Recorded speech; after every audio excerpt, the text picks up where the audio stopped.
Agenda 21. This is the agenda for the 21st century, hence its name. These are from its own documents of various kinds. Agenda 21 involves this: an end to national sovereignty, state planning and management of all land resources, ecosystems, deserts, forests, mountains, oceans and fresh water, agriculture, rural development, biotechnology, and ensuring equity, i.e. equal slavery. People told what their job will be, major restrictions on movement, creation of human settlement zones, mass resettlement of people who are forced to vacate land where they currently live, dumbing down education, mass global depopulation in pursuit of all of the above. This is a map of America as desired and projected by the Biosphere Programs and World Heritage Program.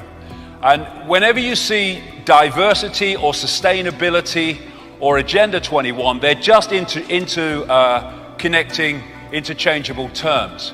So the red on this map of America is designed to be core reserves and corridors with little to no human use. Can you imagine the numbers of people to be removed to make that possible? Then you've got all the yellow bits, buffer zones, highly regulated use, and normal use are just the green bits. Look at it across America, 300 odd million people.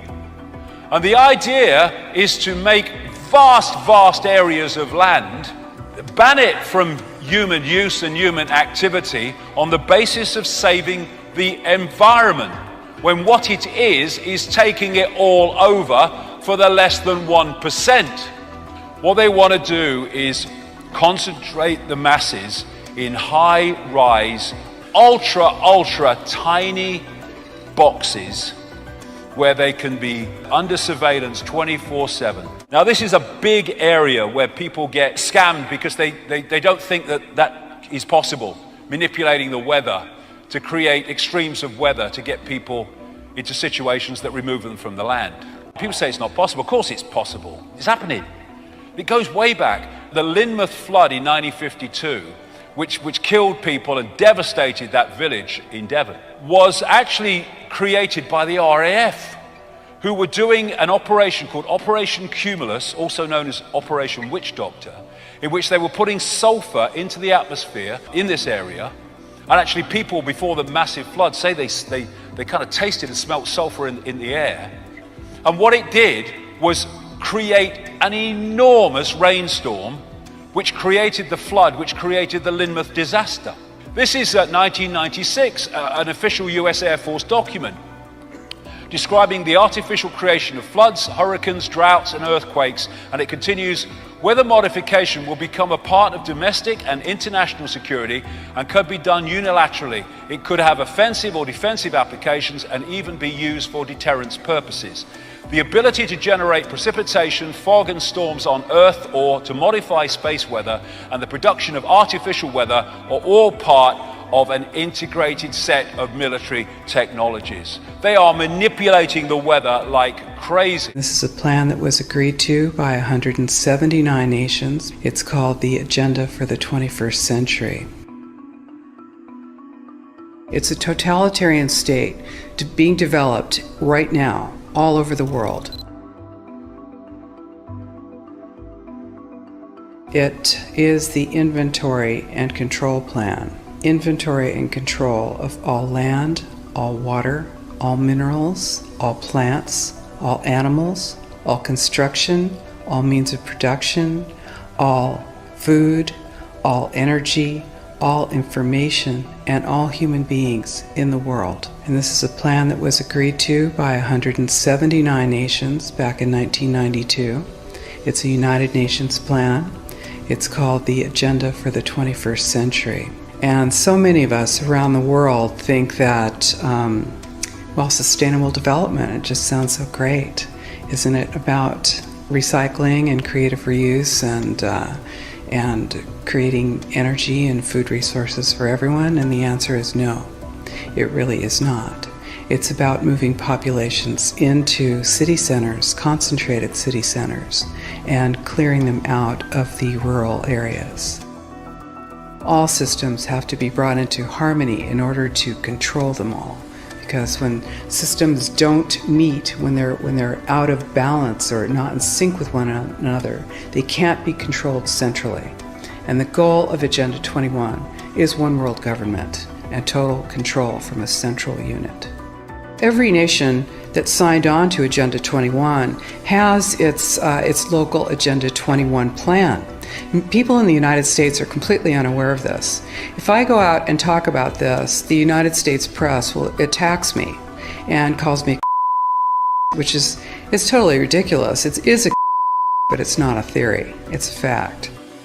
The three pillars of United Nations Agenda 21 are economy, ecology, and equity, the three E's. And everyone sort of thinks that they know what that means, the idea of social equity. It must mean that, well, everyone's going to have access to clean water and clean air, and no one's property is going to be used as a dumping ground because they are at a poverty level.